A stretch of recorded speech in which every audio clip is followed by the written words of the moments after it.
morning, afternoon, evening, wherever you are, and welcome to our weekly review of how religion impacts humanity. This week's headlines. Israel's ex-Chief Rabbi labels LBGT Pride attendees as inferior to wild animals. A petition to ask for equal treatment for atheists in Canada's refugee policies was read in Ottawa, and 751 more children's bodies were uncovered at a former Catholic school. More churches have burnt down in Canada's indigenous land. A Florida pastor and his son were arrested in connection with the Capitol riot on January the 6th. Traditionalist Catholics burnt down 5 houses of evangelicals in Chiapas, Mexico. A bishop gave a heartfelt apology over the Catholic college abuse. In Germany, there was a knife attack. 3 were killed and 5 wounded in Würzburg. Ayaan Hirsi Ali talks about why women in the Muslim world are denied an education. The Florida governor signs a bill requiring a moment for school prayer. Police use force to break up a gay pride rally in Istanbul. Gibraltar votes decisively to end their draconian abortion restrictions. Saudi Arabia releases 2 prominent women's rights activists. A surge of non-believers occurs in Northern Ireland. And Spider-Man meets the Pope. Israel's Shlomo Amar, the former Sephardi chief rabbi, has a lengthy track record of barbed comments and sermons against LGBT plus people. According to the Times of Israel, Amar dubbed the Jerusalem Pride Parade, attended by some 7,500 people, an abomination. Chief Rabbi labels LGBT Pride attendees as, quote, inferior to wild animals. Shlomo Amar, former Sephardi Chief Rabbi of Israel, has a lengthy track record of barbed comments and sermons against LGBT people. According to the Times of Israel, on June 3rd, Amar dubbed the Jerusalem Pride Parade, attended by some 7,500 people, as an abomination. In an interview published with the local newspaper, the rabbi stated that being gay should be punishable by execution under Jewish law. In 2015, he predicted that homosexuality would disappear as most of the public is disgusted by it and oppose it. Alon Char, the executive director of the LGBT nonprofit Jerusalem Open House for Pride and Tolerance, said that the parade is not an abomination, but oppressive positions like that which Amar expresses are. Thank you, Atheist Republic, for that video. Now there's more disturbing news from Canada. This report is from our Canadian correspondent, David Rand. News from Canada. Nunavut Premier Joe Savikatak says Indigenous peoples need justice and accountability after 751 unmarked graves were located at a former Saskatchewan residential school. Reacting to the news, Savikatak asked, how many more residential school mass grave discoveries are Indigenous peoples expected to endure? It was already too much when our children were systematically stolen starting in 1883. The unmarked graves are located near the former medieval Indian residential school, which is about 160 kilometers east of Regina. Medieval Indian residential school was run by the Roman Catholic Church between 1886 and 1970. The announcement adds to an estimated 215 bodies located in Kamloops, BC last month. Civic Attack called for immediate accountability for all those responsible for the residential school system, apologies to the thousands impacted, and meaningful reparations. We need justice, said Civic Attack. Absolute justice for stolen children and destroyed families. On a better note, Petition E3114 was read to the Ottawa House of Commons by its parliamentary sponsor, MP Nathaniel Erskine-Smith. This is the first such petition to specifically ask for equal treatment for atheists in Canada's refugee policies. Now the Honourable Marco Mendicino, Minister of Immigration, Refugees and Citizenship, has 45 days to respond to the petition on behalf of the government. Since he has stonewalled previous efforts to get him to deal with this problem, we are particularly interested in his response. This is David Rand reporting from Canada. Thank you, David. Still in Canada, 180 more children's bodies have been discovered at another Canadian school.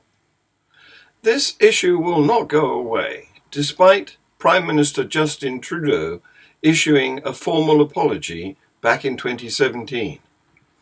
See this video by a survivor, courtesy of the BBC. There's no reconciliation without truth. These 215 children brought out that truth.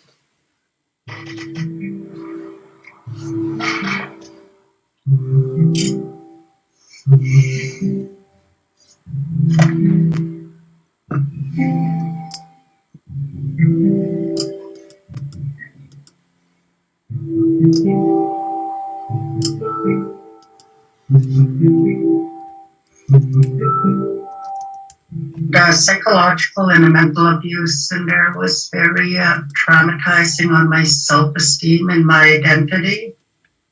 Because if you're named like, you're a sinner, you're dirty Indian, you're no good for nothing. Like, just telling a little girl, like all those, like, for 9 years, I came out of there with really, really low self-esteem. I went there speaking Soto. I came out speaking only English. I don't know my language. I experience hearing loss. I have hearing aids that I wear because of the blows and the hits to the head. We experience all levels of abuse. We were beaten if we spoke our language.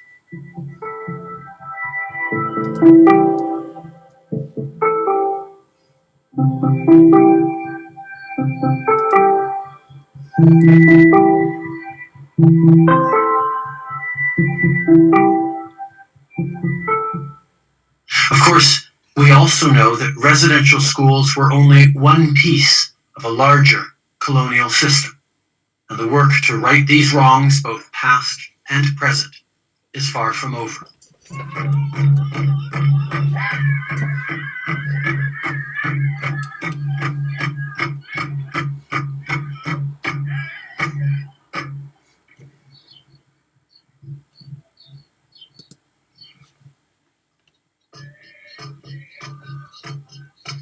These little ones, these precious little ones who were buried unceremoniously with disrespect and disregard, are giving us a real opportunity to reflect again on who we are.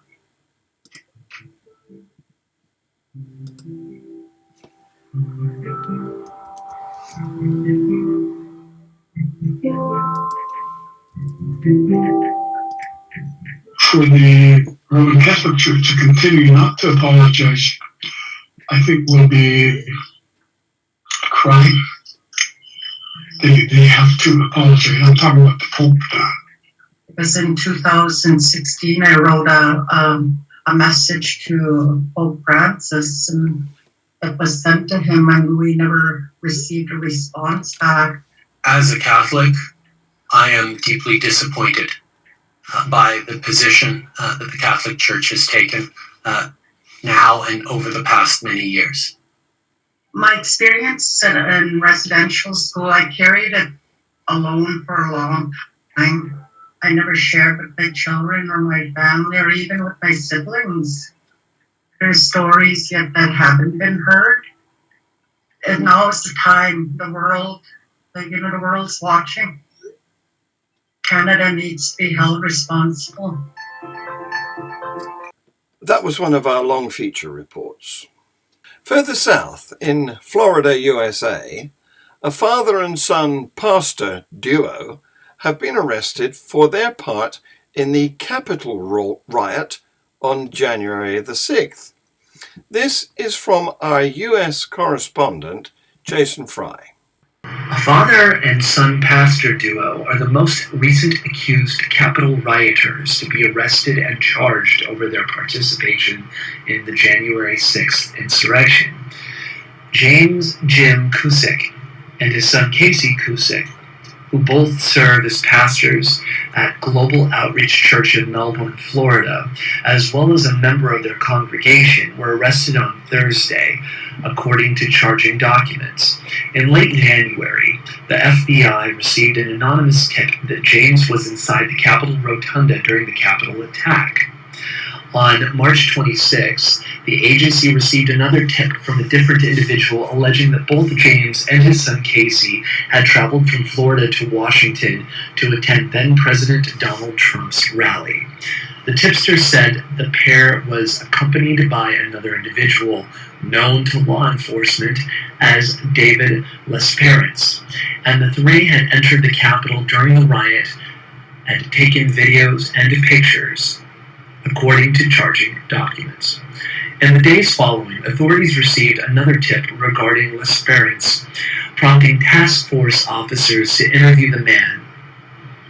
During the interview, Lesperance reportedly admitted his pastor was also at Trump's rally and that they had entered the Capitol, but he refused to give authorities any additional names. Authorities were able to connect Lesperance to Global Outreach Church of Melbourne, where James Cusick and Casey Cusick served as founder and vice president, respectively. Officials also found a photo from the church's Instagram account featuring both Casey and Lesperance together. Authorities tied all three men's cell phone locations to the vicinity of the Capitol on January 6th, according to prosecutors. Officials were also able to compare photos of both James and Casey found on Lesperance's iCloud account that appear to show them wearing the same clothes as they were seen wearing on footage captured by body-worn camera and security footage from around and inside the Capitol on the 6th of January. James and Casey were arrested on Thursday and faced charges of knowingly entering or remaining in any restricted building or grounds without lawful authority, disorderly or disruptive conduct in a restricted building, and violent entry and disorderly conduct on Capitol grounds. The men were due in court for an initial appearance on Thursday afternoon in Orlando, Florida. More than 500 people have been charged in the Capitol riot so far. Thank you, Jason. Still in Florida, the governor is up to his tricks again. Once more, this video is courtesy Atheist Republic. Florida governor signs bill requiring moment for school prayer.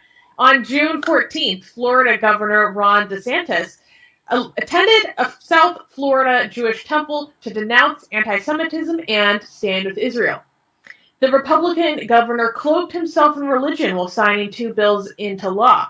One would increase the role of volunteer ambulance services, while the other makes Florida one of at least 15 states that compel schools to set aside at least 1 minute of silence for children to meditate or pray. DeSantis said, quote, "It's important to be able to provide each student the ability every day to be able to reflect and to be able to pray as they see fit. The idea that you can just push God out of every institution and be successful, I'm sorry, our founding fathers did not believe that." End quote. Thank you, Atheist Republic. Even further south, in Mexico, the local authorities and traditionalist Catholic members of the municipality of Mitziton in San Cristobal de las Casas demolished and burned down 5 houses that were property of indigenous evangelicals. The crime was denounced by Esdras Alonso Gonzalez, who leads the church, and advocacy group Alas de Aguila. The houses belonged to Pastor Alejandro Yimine and his sons, who had been expelled from Mitziton on the 10th of January, accused of building an evangelical temple. Since then, Alejandro and his family were living in a refuge house of Alas de Aguila in San Cristobal de las Casas. Despite the reports filed to the police, they said the prosecutor has done nothing. Alejandro Yimine was detained for an hour this week when it was known that he had returned to the municipality to visit mother, who is ill. It was then that Traditionalist Catholics and members of the authorities burned down their properties. According to Esdras Alonso, the Traditionalists told him that he had to leave, but he responded that they were his properties and his agricultural rights, and that they had no right to expel him. Since 1982, around 180 houses of evangelical families have been destroyed in Mitziton. Most of these native evangelicals have had to leave their properties and have been forcibly displaced. A Roman Catholic bishop issues a grudging apology. This report from Jason Sylvester. I'm Jason Sylvester, aka Diogenes and Mayberry, your correspondent for all things regarding the Catholic Church.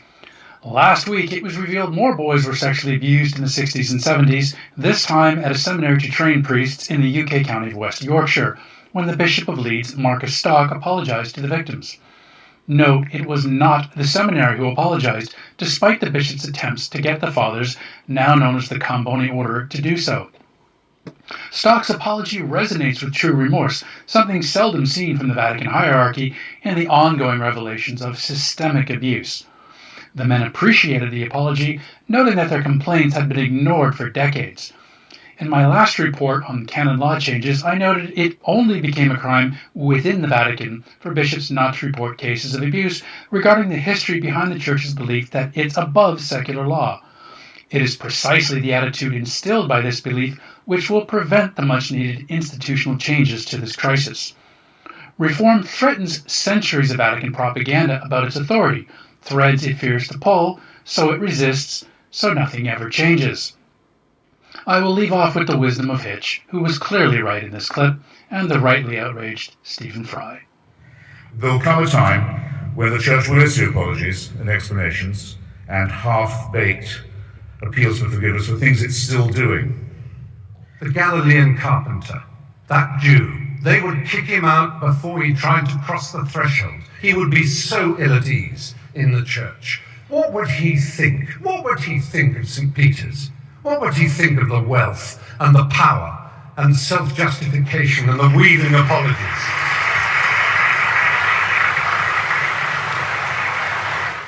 Thank you, Jason. Now, a man wielding a knife in the German city of Würzburg has killed 3 people and injured several others, according to local authorities. Videos on social media showed the man armed with a large knife being confronted and subdued by passers-by. The suspect, a Somali man, aged 24, was shot in the thigh before being arrested. Police said he had been violent and mentally unstable and had received psychiatric treatment in the recent past. Police were alerted to the attack at around 1700 local time in the city centre's Barbarossa Square. Bavarian Interior Minister Joachim Herrmann told reporters that of those who were injured, 5 were in a serious condition and it was not certain if they would survive. The suspect is being questioned at a local hospital. Officers are also searching his home and investigating his contacts for further evidence. A witness reported that the suspect shouted "Allah Akbar" during the attack. But a police spokesman said, while the attacker had a criminal record, none of his previous offences were related to terrorism. Ayaan Hirsi Ali, the well-known campaigner against female genital mutilation, talks about why women in the Muslim world are denied an education. This video is from the ex-Muslims of North America. The Quran doesn't say that, according to my understanding. The education, it doesn't say educate men, do not educate women. Nowhere in the Quran have I found that. Let's take that last question first. I want to agree. Thank you so much for that question. I completely agree with you that women in the Muslim world today, not all of them, but most of them, are denied education. The reasons that are given by those who do the denying are Islamic. They refer to the concept of guardianship. So the guardian has the authority to decide whether he sends a girl to school or not, and for how long she goes to school. The main reason in Muslim countries where girls are sent to school, Muslim communities where girls are sent to school, the main reason for pulling them out at the age of menstruation is the fear, the terror that they might lose their virginity. That modesty, sexual modesty that is demanded of girls, which at first it preceded Islam, it was a tribal Arab culture elevated to religion in Islam, where people find within the Quran that and the Hadith that insistency on her virginity, on her being a virgin on the night of her wedding, that is one of the main reasons that is given. And if sexual emancipation were to occur within the Muslim world, and I want to challenge a guy like Majid Nawaz to take the forefront as a man by saying that you value a partner, a human being, more than her hymen, that would revolutionize Islam completely.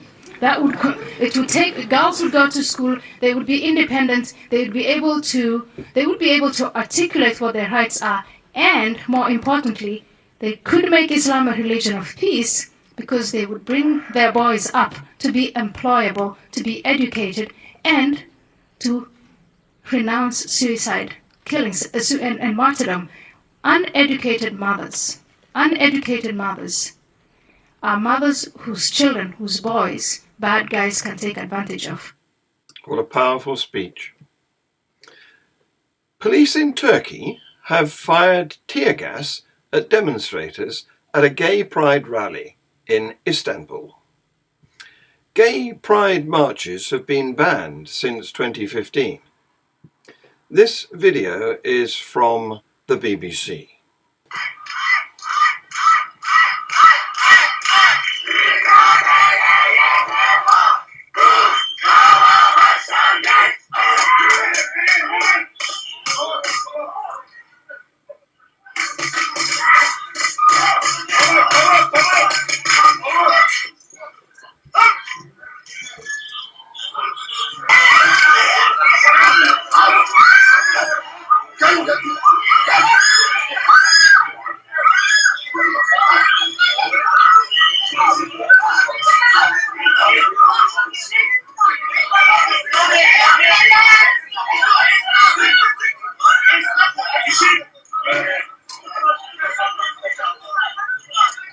The people of Gibraltar have voted decisively in a territory-wide referendum to change their abortion law, removing some of the harshest restrictions in Europe. 62% of voters supported removing the penalty of life imprisonment for a woman seeking an abortion.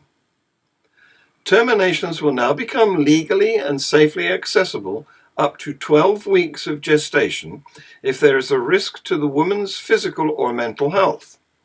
Abortion will also be permitted in cases of rape and incest, and after 12 weeks if there is a diagnosis of fatal fetal abnormalities.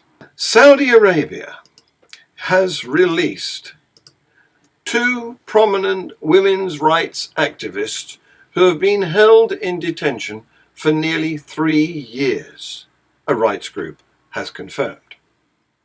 Human rights defenders Samar Badawi and Nasima al-Sada have been released following the expiry of the sentences against them. The activists were arrested in August 2018 as part of a then widening government crackdown against peaceful dissent. Most of those imprisoned, estimated to be in the dozens, campaigned for the right to drive and an end to the kingdom's male guardianship system, which requires women to obtain the consent of a male relative for major decisions.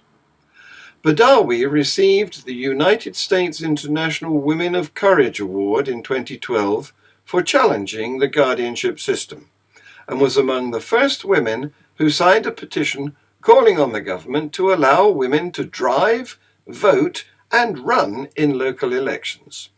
She is the sister of Raif Badawi, a prominent human rights campaigner who was sentenced to 10 years in prison in 2014 on charges of insulting Islam on his blog. According to the latest data from the Northern Ireland Life and Times survey, the number of adults in Northern Ireland with no religion is growing. Here is another video from Atheist Republic. Surge of non-believers in Northern Ireland. According to the latest data from the Northern Ireland Life and Times survey, the number of adults in Northern Ireland with no religion is growing. The results of the 2020 survey were published on June 10th. 27% of respondents said that they had no faith, an increase of 7% from 2019. This latest wave means that the overall figure has more than doubled in the last decade, with just 12% saying they belonged to no religion in 2009. The rise of non-religious people in Northern Ireland is also reflected in the growth of humanist traditions. In 2018, humanist marriages were legally recognized. Since then, they have expanded in number, with hundreds of couples choosing a humanist union each year. Wait, so Alec is saying Jesus is Lord.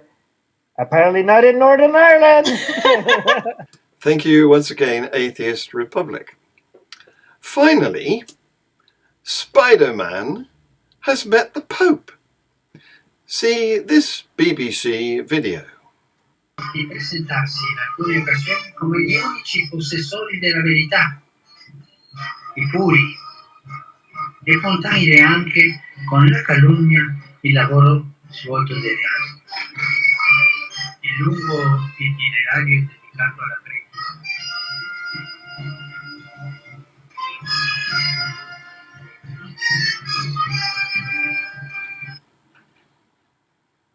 Stay tuned on this channel for the live Q&A show, Free Thought Hour, with ex-Pentecostalist pastor Catherine Roberts, starting in a few minutes. We will be back with our weekly news review on all our platforms at the same time next week. Please like, subscribe, share, comment, set the notifications, etc. Thank you for watching.